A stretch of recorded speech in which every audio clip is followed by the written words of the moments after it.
Hello friends, welcome to my channel. और आज मैं आया हूँ एक न्यू चैप्टर के साथ जिसका नाम है डेटा हैंडलिंग।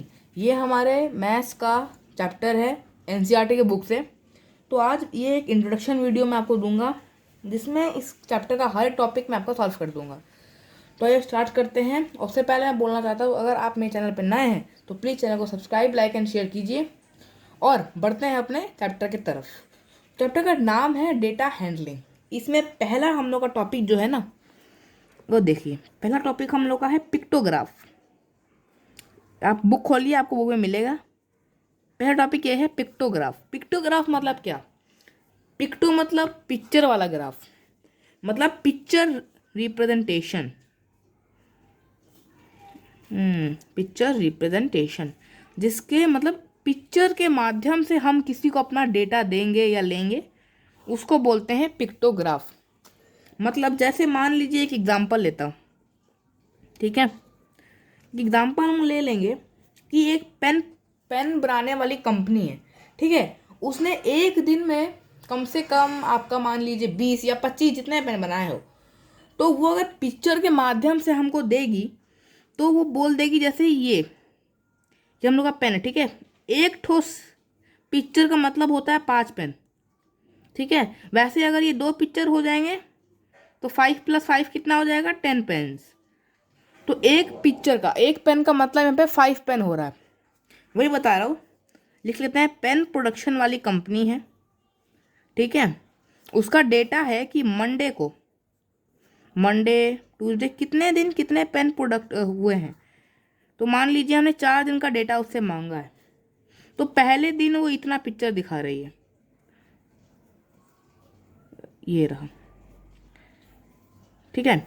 ये इतने, इसका मतलब क्या? एक पेन का ऊपर डेटा दे दिया उसने। एक पेन का मतलब होता है 5 पेन। तो इस एक पर्टिकुलर पिक्चर का मतलब होगा 5। 5 + 5 10, 10 + 5 15, 15 + 5 20। तो इसने मंडे को 20 पेन बनाए हैं।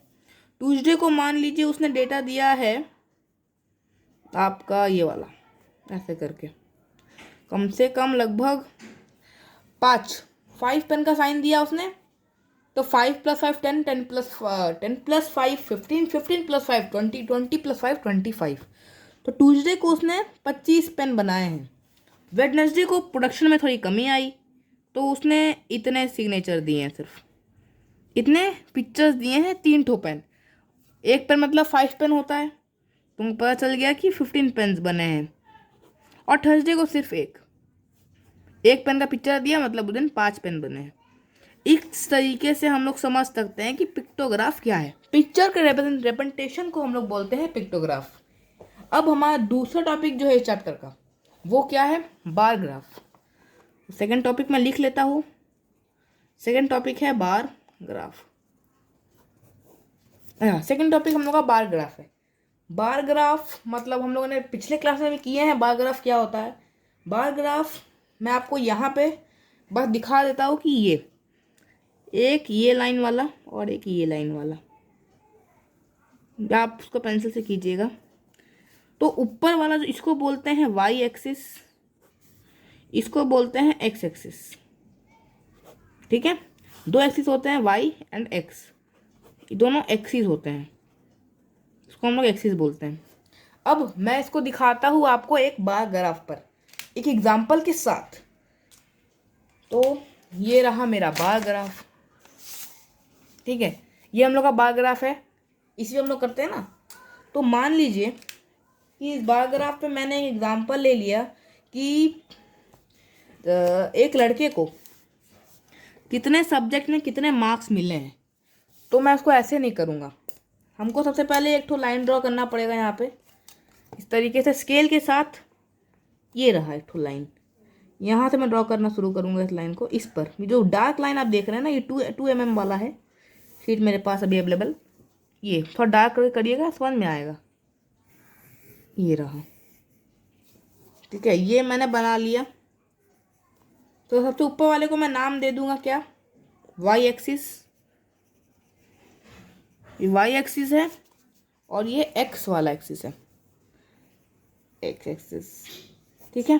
ये वाई एक्सिस, ये एक्स एक्सिस। तो नीचे हम लोग लिख लेंगे सब्जेक्ट्स। सब्जेक्ट्स लिया, एम मतलब मैं रिप्रेजेंट कर रहा हूँ मैथ को, एच मतलब रिप्रेजेंट कर रहा हूँ हिंदी को, और सी मतलब रिप्रेजेंट कर रहा हूँ कंप्यूटर को, और ई मतलब रिप्रेजेंट कर रहा हूँ इंग्लिश को। 4 सब्जेक्ट ही मान लेते हैं उस लड़के का। तो ये रहा एम, ये रहा एच, ये सी और ये ई। तो मैं इसको लिख लेता हूँ यहाँ पे ऐसे करके 10, 15, 20, 25, 30, 35, 40। इस तरफ हम लोग का क्या है, मार्क्स। ठीक है, ये मार्क्स का लाइन है। अब मुझे ड्रॉ करना है कि इसको कितने मार्क्स मिले हैं। मान लीजिए इस लड़के को मैथ्स में मिला है 20, तो हम लोग बार ग्राफ में ड्राइंग कर लेंगे 20 तक, ऐसे करके, ये ऐसे करके, ये सीधा, और ये इसको मैथ में इतना मिला है। इसको मान लीजिए हिंदी में आपका मिला है 30, तो इसे भी हम लोग स्केल से ही करेंगे इजी वे में। इस तरीके से हम लोग डेटा को रिप्रेजेंट करते हैं बार ग्राफ। इसको ही बोला जाता है बार ग्राफ। ठीक है, बार ग्राफ है ये। अब चलते हैं उसके तरफ। इसको मान लीजिए कंप्यूटर में थोड़ा कम मार्क्स मिला है, 15 ही मान लीजिए मिला है, तो मैं इसको ऐसे ही रिप्रेजेंट करूँगा नॉर्मली 15, 15। और इंग्लिश में इसको मिला है फुल मार्क्स 40, तो इस तरीके से ये वाला और ये वाला। तो इस तरीके से हम किसी को भी अपना डेटा रिप्रेजेंट कर सकते हैं, इसको कितना क्या क्या मिला है। तो हमने इस लड़के के माध्यम से समझ लिया कि इसको कितने मार्क्स मिले हैं, कौन से सब्जेक्ट में मिले हैं। तो बस ये समझना इनफ है। अब और एक ठो ग्राफ होता है जिसको हम लोग बोलते हैं डबल बार ग्राफ। ठीक है, इसको थोड़ा साइड कर लेते हैं। एक होता है हम लोग का डबल बार ग्राफ। ठीक है, टॉपिक 3 इस वीडियो का हम बुक में दिया हुआ है, डबल बार ग्राफ। ठीक है, डबल बार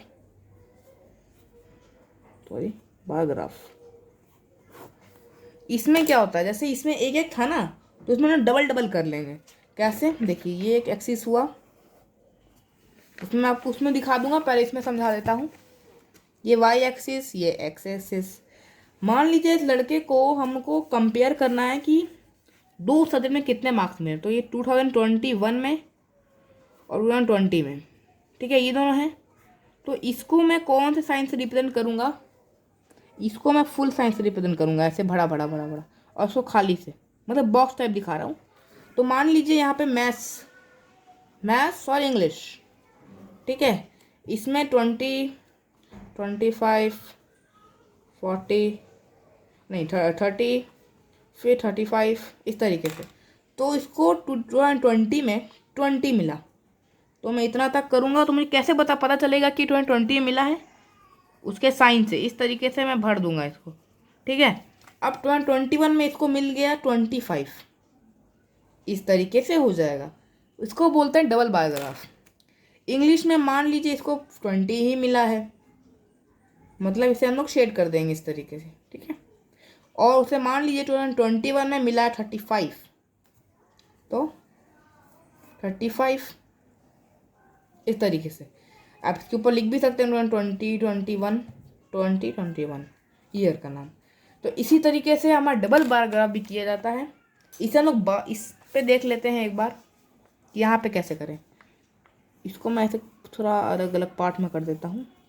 अब हम लोग क्या करना है, डबल बार ग्राफ प्रैक्टिस करना है। ठीक है, डबल बार ग्राफ। तो डबल बार ग्राफ में हम लोग उसी तरीके से करेंगे, पेन और पेंसिल का जुगाड़ वाला। ये मैंने मान लिया इस तरीके से, ऐसे करके लाइन खींच ली, यहीं पे रखे एक तो लाइन ऐसे खींच ली मैंने, ये काटा इसे इधर, ये वाई एक्सिस हो गया, ये एक्स एक्सिस हो गया। अब 2020 में ऐसे वाला, 2021 में इस तरफ मान लेते हैं बड़ा बड़ा बड़ा बड़ा स्केच वाला बॉक्स। ठीक है, इस तरीके से हम लोग से कंपेयर कर लेंगे।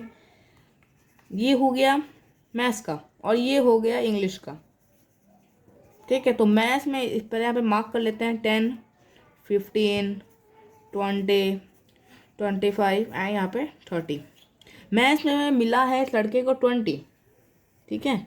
कौन सी है मिला है कैसे पता चलेगा? 20 में, क्योंकि मैंने इसमें स्केच नहीं डाला। और 2021 में उसका नंबर जो है वो डिक्रीज हो गया। मान लीजिए उसको मिला है 15, तो पता चलना पड़ेगा 2020 में मिला है उसको 15, तो इसको हम लोग ऐसे ऐसे स्केच डाल देंगे, जैसे मैंने यहाँ पे इसको साइन दिया है स्केच वाला, ऐसे करके। इंग्लिश में उसको मिला है 2020 में 15, और फिर अगले ही साल इंक्रीज हो गया, 20 मिल गया, 5 मार्क्स इंक्रीज हुआ, तो 2021 में उसको ऐसे ऐसे स्केच डाल देंगे। ऊपर लिख भी सकते हैं 21, 2020 22, 2021 21, 2020 22।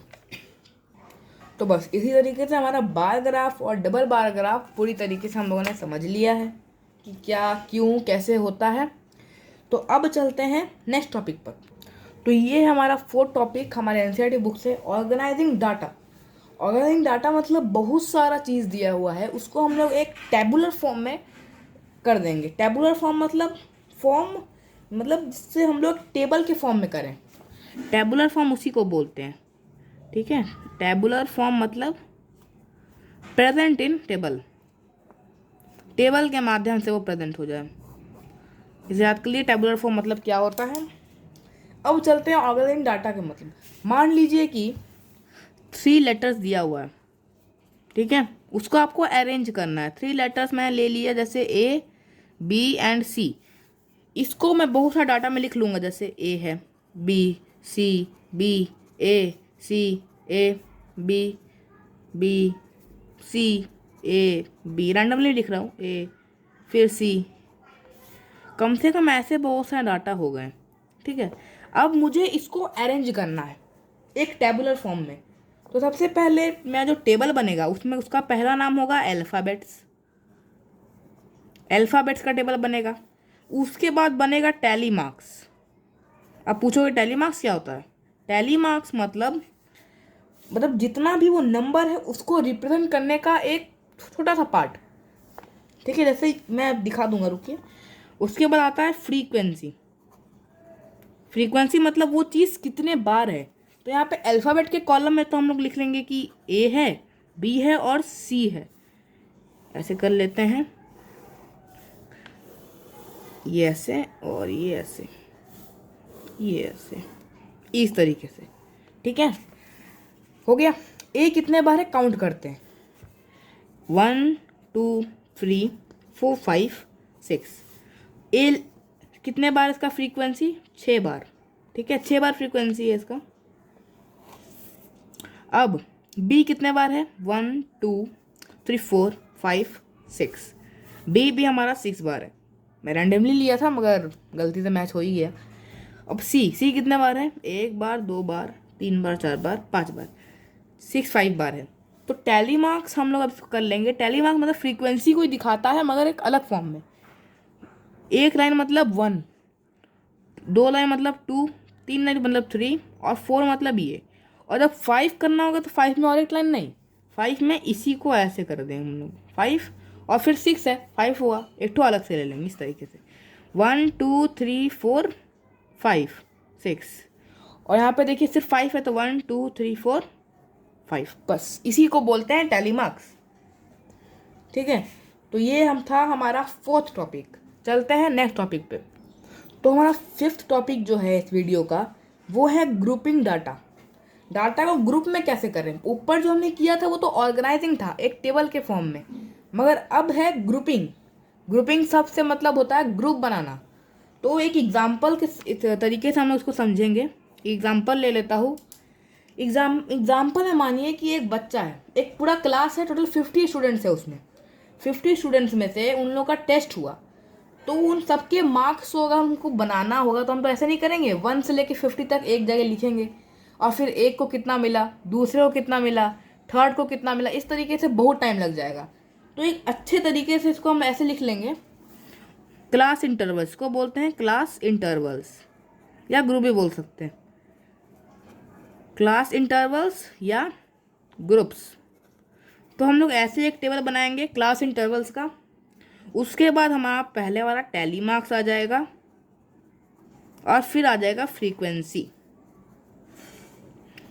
तो मैं जैसे कहा था कि स्टूडेंट कितना है टोटल, 50 स्टूडेंट से टोटल उन लोगों का टेस्ट हुआ, तो कितने बच्चों को कितना मिला, इस तरीके से हम लोग समझ लेंगे। तो पहला 0 to 10 मतलब ये मार्क्स हैं, ठीक है। 0 to 10 मतलब इन 0 to 10 के बीच में कितने बच्चों को मार्क्स मिला, वो मैं यहाँ पे फ्रीक्वेंसी लिख दूंगा। जैसे मान लीजिए 0 to 10 5 बच्चों को इन दोनों के बीच में मिला, तो मैं लिख दिया फ्रीक्वेंसी 5। अब 10 to 20 को कितने के कितने बीच में मिला, तो मैं लिख दूंगा 6। 6 बच्चों को 10 और 20 के भीतर में मार्क्स मिला है। अब 20 से लेके 30 कितने बच्चों को 20 से लेके 30 के बीच में मार्क्स मिला है, 7 बच्चों को लिख लेता हूँ, ठीक है। अब 30 से लेके 40 कितने बच्चों को मिला है, 20 बच्चों को मान लीजिए, हाई मार्क्स है, ज़्यादा लोग स्कोर करते हैं। तो 30 से 40 20 बच्चों को मिला है 50 स्टूडेंट में से। अब बचा 40 to 50, हाईएस्ट कितने को मिला है, 12 बच्चों को। टोटल इतना हो गया, इन सबको प्लस करेंगे तो 50 स्टूडेंट्स आएंगे, ठीक है। अब बारी है टैली मार्क्स डालने की। कितना है 5, 1 2 3 4 5, इस तरीके से हो जाएगा। अब 6 है, 1 2 3 4 5 6, 1 2 3 4 5 6 7। अब ये 20 है, 1 2 3 4 5 6 7 8 9 10 11 12 13 14 15 16 17 18 19 20 20 हो गया। इस तरीके से 12 बच्चे, 1 2 3 4 5 6 7 8 9 10 11 12। इस तरीके से हमारा ग्रुपिंग डाटा हम लोगों ने समझ लिया कि डाटा को एक ग्रुप में कैसे कर सकते हैं। इसी तरीके से हम लोग डाटा को ग्रुप में कर सकते हैं। तो मैं इस चैप्टर का 2 पार्ट बना रहा हूँ, पार्ट 1 एंड पार्ट 2। तो मैंने पार्ट 1 में 5 टॉपिक डिस्कस कर लिया हमने एनसीईआरटी बुक से। अब मिलते हैं पार्ट 2 में, जिसमें मैं 2 टॉपिक डिस्कस करूँगा, पाई चार्ट वाला और प्रोबेबिलिटी वाला। तो थैंक यू, गुड बाय।